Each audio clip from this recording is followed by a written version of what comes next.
ma personne, ici c'est Leslie, ton guide. Bienvenue dans Transformation d'une personne lambda. Tu es prête à embarquer dans un voyage incroyable pour découvrir ce qui te rend unique? Aujourd'hui, on va explorer des expériences réelles, des récits de quêtes palpitantes et ces petits moments magiques de la vie. Alors mets-toi à l'aise, ouvre grand tes oreilles et bon épisode!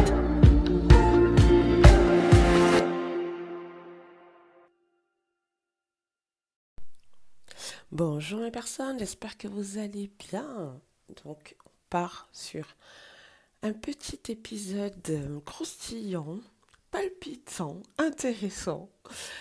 Non, on part sur un épisode aujourd'hui où je reviens en fait sur ce processus de connaissance de soi et de relecture finalement, d'apprentissage, d'expérience de vie.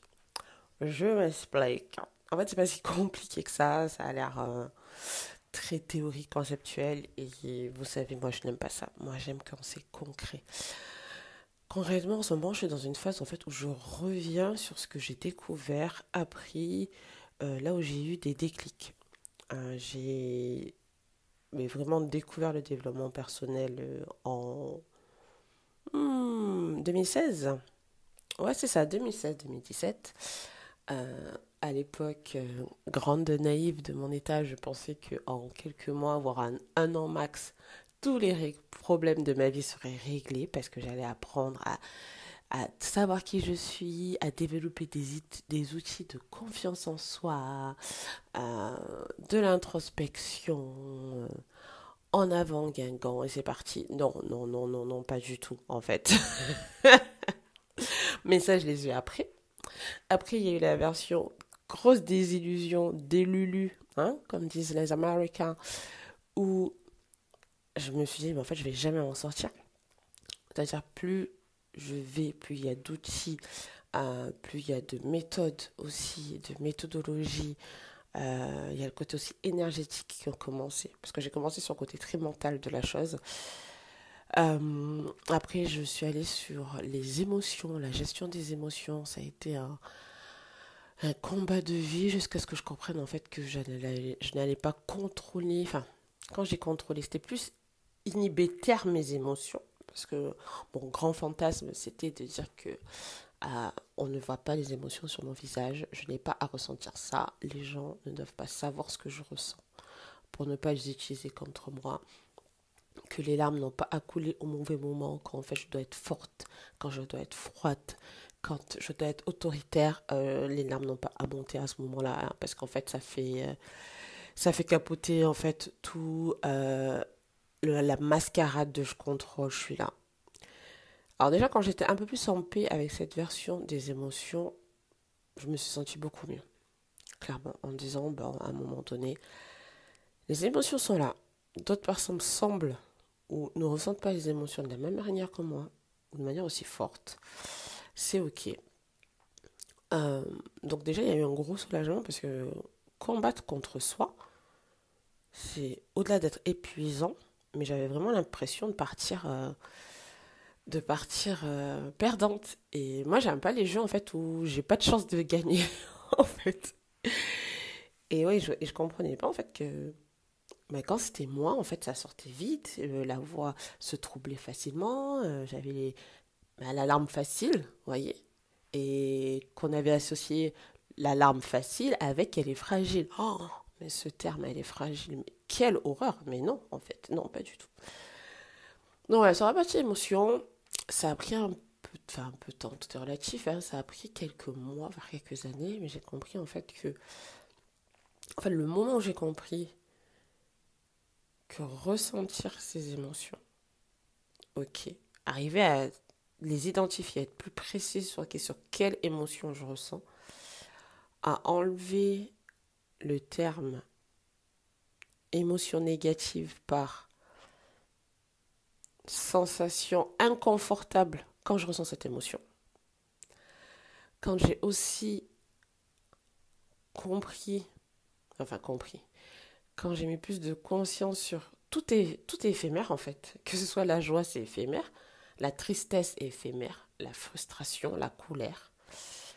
Quand j'ai aussi mis, comme je disais, quand j'ai aussi élargi l'éventail des émotions, c'est-à-dire les dérivés, avec les émotions principales, voilà, la dérivée de la colère, en fait, vous voyez, les nuances de colère. Quand j'ai compris ça, que je me suis dit, en fait, que j'avais devant moi une belle palette de couleurs, et comme j'aime, vous savez, dessiner, colorier, tout ça, et j'aime les nuances. Je réalise là, j'aime les nuances. En fait, quand ça a été clair par rapport à ça, je me suis dit, bah ok, laissez, en fait, c'est ça. Et, et la vulnérabilité,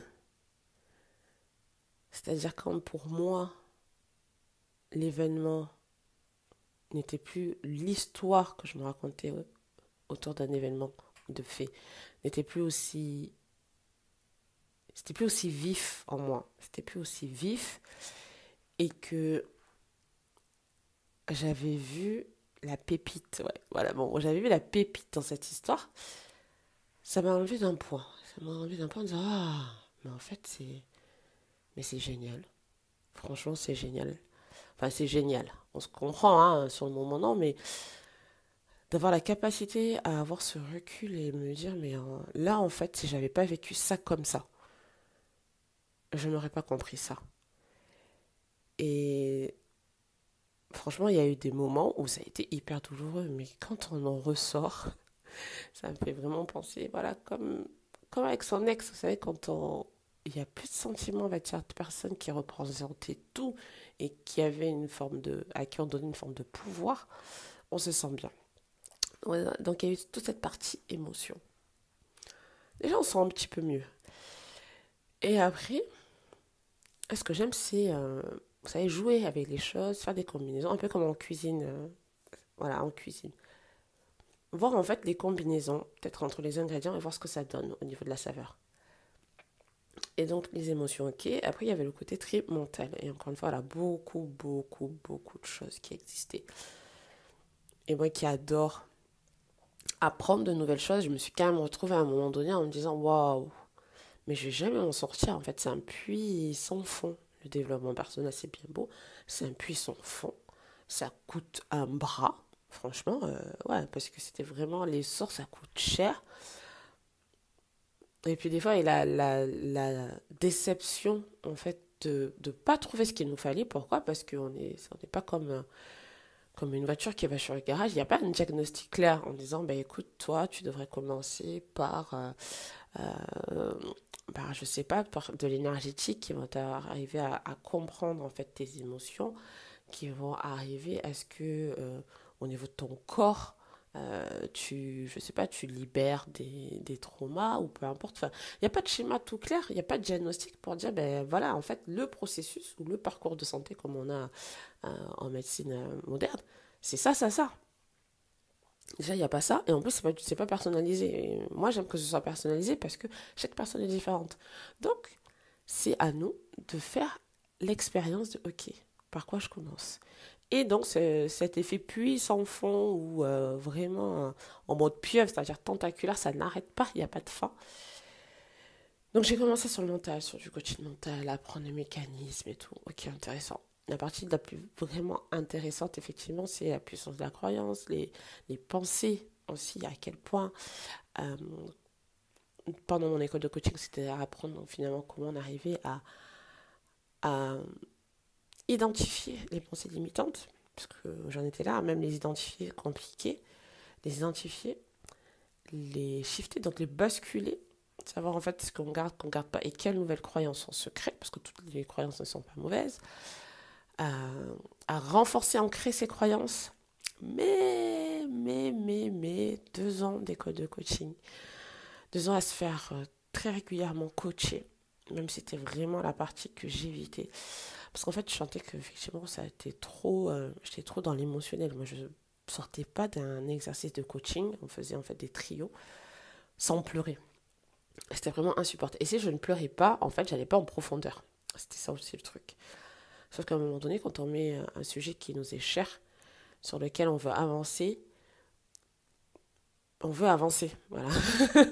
On veut avancer, on veut que ça ne nous bloque pas dans la vie. Et il y avait ces blocages, j'ai identifié ces blocages et j'avais déjà torturé dans tous les sens dans ma tête, ça avançait pas.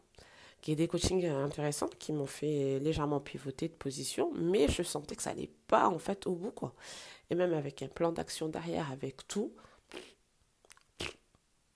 voilà, comme un bon soufflet.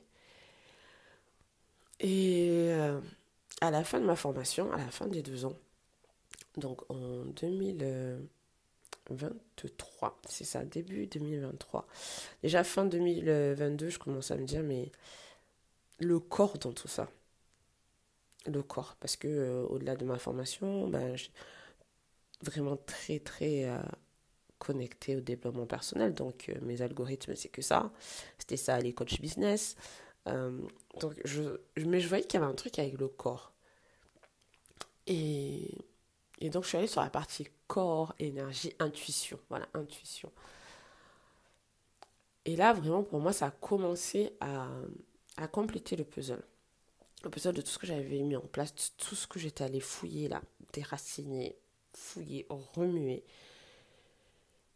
Et aujourd'hui, en fait, j'en viens je vous ai parlé de ça la semaine dernière au niveau de l'astrologie, même là au niveau du human design, j'en viens en fait à trouver des sources que j'avais depuis 2022, voire 2021, et à les comprendre. Vous voyez, une nouvelle lecture de ma vie, une nouvelle lecture de ma compréhension. Et c'est tellement agréable. Non mais vraiment, c'est tellement le kiff de se dire, oh, mais oui, mais c'est ça. Donc je sais pas si dans une autre vie j'étais archéologue ou quoi. Ou... Moi je vois un peu chimiste, hein, parce qu'il y a beaucoup d'archétypes où on disait qu'en fait j'étais l'alchimiste. Et oui, cette façon de mélanger les choses, de voir le résultat, d'essayer encore et encore. Et vraiment, moi je voulais travailler dans les laboratoires quand j'avais encore espoir. Passer ce côté avec les éprouvettes, faire des mélanges, faire des tests, recommencer. Et dans ma human design, dans mon type, il y a ce 3 où c'est vraiment trial, error and trial, ou trial et error, bon bref. C'est les essais et les erreurs. Essais, erreurs. Et une fois que vous faites plein d'essais, erreurs, essais, erreurs, essais, à un moment donné, moi je sais, je deviens très pragmatique en me disant, bon ok, on a essayé ça marche pas. Qu'est-ce qui marche en fait? Ou à quel moment on a été près du succès, de la réussite? Qu'est-ce qui ne va pas du tout? Qu'est-ce qu'on abandonne? Et voilà, enfin, en tout cas, de tout ce que je peux me rappeler jusqu'à présent, il y a toujours un moment où je me pose, je me dis, ok, qu'est-ce qui a marché? Et même au niveau de la vie des gens, moi j'avais une théorie très simple. J'observais beaucoup ma mère et ses amis, et ses amies femmes, et leurs différentes histoires de vie, dans leur vie sentimentale. Et je me souviens que très jeune, hein, à 12, 13 ans, 14 ans, je m'étais dit à moi-même, bon écoute Leslie, franchement, si avant 30 ans, je t'ai pas posé, installé, et t'as pas ton premier enfant, c'est pas avoir un critère, mais il y avait un certain âge où je savais que passé 30 ans, en fait, le goût de je suis avec moi-même, je ne dépends que de moi, je suis avec moi. En fait, la vie de couple, donc vivre avec quelqu'un, s'habituer à quelqu'un, ça allait être compliqué pour moi. Je dis bien pour moi, après, tous les schémas sont corrects, hein, mais pour moi, ça va être compliqué. Mais ça, je me souviens que je m'étais dit ça après avoir observé et écouté plusieurs des histoires des amis de ma mère. Et j'avais fait une moyenne, un truc là, j'avais rationalisé en disant, ok, concept de vie. Si aujourd'hui tu veux vivre en couple, et en fait, il faut que tu le fasses avant tes 30 ans ou aux environs. Passer ça, tu risques de prendre vraiment goût au fait de vivre seul, de t'autosuffire, de ne pas dépendre de quelqu'un, de ne pas ajuster ta vie par rapport à quelqu'un, de ne pas faire de compromis. Oh là là. Mais ça, voilà, c'était vraiment de mon biais, de ma vision de jeune ado, hein, très très jeune ado d'ailleurs. Mais c'était très pragmatique, hein, en mode, voilà, si tu veux ça, tu as une fenêtre, allez, entre 25 et 30 ans, ben, il faut, enfin, pas il faut, casse-toi. Et c'est pas qu'à 30 ans, si c'est pas ça, c'est mort. C'est juste, bah, à 30 ans, ce sera beaucoup plus compliqué. Et peut-être que tu n'auras pas les mêmes envies. Donc, c'est ce que j'ai beaucoup observé d'autres personnes et je trouve ça fascinant en fait d'observer les modes de vie pour comprendre en fait les dynamiques. Alors des fois je peux avoir totalement faux, hein, mais je me dis en fait que ça peut correspondre et ça peut répondre à certaines de mes interrogations. Et aujourd'hui, voilà, quand j'observe et que je reviens sur certains aspects de ma vie, il y a ce waouh, ah ouais, en fait c'était là sous mes yeux, mais je ne le voyais pas. Avant, je regrettais tout ce temps perdu, entre guillemets. Aujourd'hui, je me dis, en fait, j'étais juste pas en capacité de le voir à ce moment-là parce que j'avais d'autres choses à expérimenter. Et alors, je sais pas comment, si ça vous parle. Moi, ça me parle beaucoup, ce moment, en fait, où on se pose, où on observe, mais pas en mode bilan, je suis à la fin de ma vie, je vais mourir. Hein. Ce qui est aussi intéressant, ce qui est vraiment intéressant aussi de lire finalement ce que les personnes au seuil de la mort disent. Parce que moi, ça me ramène à... Tu te prends la tête pour plein de choses, mais en fait, déjà, vis. Vis ta vie, vraiment, ne la subis pas, ne survis pas. Vis ta vie. Aussi petit que le plaisir soit, vis-le. Donc moi, quand tous les lundis, je vais sur site et que je prends un chai latte et que je mets de la mousse avec du sucre, les gens sont là, je dis mais c'est mon plaisir. C'est vraiment là, j'ai la sensation en fait de vivre. C'est rien du tout. Hein. Mais cette mousse bien onctueuse le matin, ça me procure de la satisfaction et un plaisir qui me dit, là tu vis. Et t'as pas besoin du grand événement, t'as pas besoin d'attendre l'été, t'as pas besoin qu'il fasse beau pour te sentir en vie. Et donc ça peut partir effectivement de la mousse à retrouver des amis, à être qui m'est cher, à juste danser chez moi, seule, mettre la musique à fond, ou danser avec mes enfants, à chanter à tue-tête une chanson que j'ai adorée aussi, me sentir en vie, avec le cœur qui palpite, avec vraiment des sensations dans le corps. Voilà mes personnes, ce que j'avais à vous dire, à vous partager à cœur ouvert ce matin. Enfin, je dis ce matin parce que c'était le matin là. Et est-ce que ça vous parle? Est-ce que ça vous parle vraiment? J'aimerais tellement échanger avec vous sur ça. Donc, abonnez-vous au podcast pour avoir mes révélations, mes partages spontanés. Et encore merci pour votre écoute et pour l'accueil pour ce podcast. Je vous dis à très bientôt.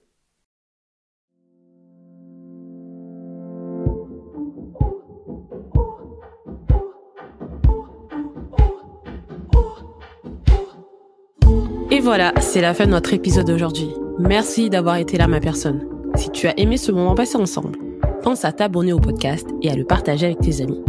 Chaque épisode est le début d'une transformation, pas seulement pour toi, mais aussi pour ceux qui t'entourent. Et si tu veux encore plus d'énergie et d'inspiration, suis-moi sur mes réseaux sociaux. Là-bas, je te partage encore plus de pépites pour alimenter ta transformation. Alors rejoins-moi sur Facebook et Instagram sur The Miss Leslie. Je te dis à très bientôt pour de nouvelles aventures et découvertes sur transformation d'une personne lambda. Entre-temps, prends bien soin de toi.